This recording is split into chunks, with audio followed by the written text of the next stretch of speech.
मांगकर पाकिस्तान में भीख मांग ये अंधी बन के भीख मांगती थी और हाथ में किताब रख के भीख मांगती। क्या सारी कहानी वो इनसे जानते हैं कि आज सच क्यों बोल रही हैं ये। अस्सलाम वालेकुम। वालेकुम अस्सलाम। कैसी हैं आप? बिल्कुल ठीक। आपका नाम क्या है?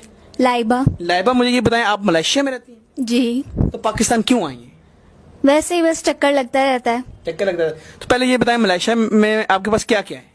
2 फ्लैट्स हैं, कार है और अपना बिजनेस भी है। बिजनेस भी कर रहे हैं? जी जी। और मुझे ये बताएं कि घर वाले सब वहीं रहते हैं? जी जी। पाकिस्तान रिश्तेदारों से मिलने आई हो? जी, बस चक्कर लगता रहता है। चक्कर लगता ये तो रहता आम है। बात है। इतनी अमीर कैसे हुई? भीख मांग कर। ये पक्की बात है? जी जी।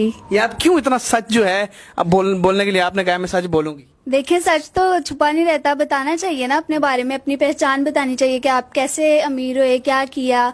बस लोगों को देखकर ऐसे मतलब देखते थे कि ऐसे इशारों पे मांग रहे होते हैं, तो मैं सोचती थी कि ये कैसे कर लेते हैं और अमीर भी होते हैं बहुत। फिर मैंने भी कहा कि मैं ट्राई करती हूँ, मैंने किया और बहुत ज्यादा पैसे मुझे इकट्ठे हुए कि माशाल्लाह देखे मैं सुना कहाँ पे। आपने 5 साल में ये पैसे कमाए? जी जी।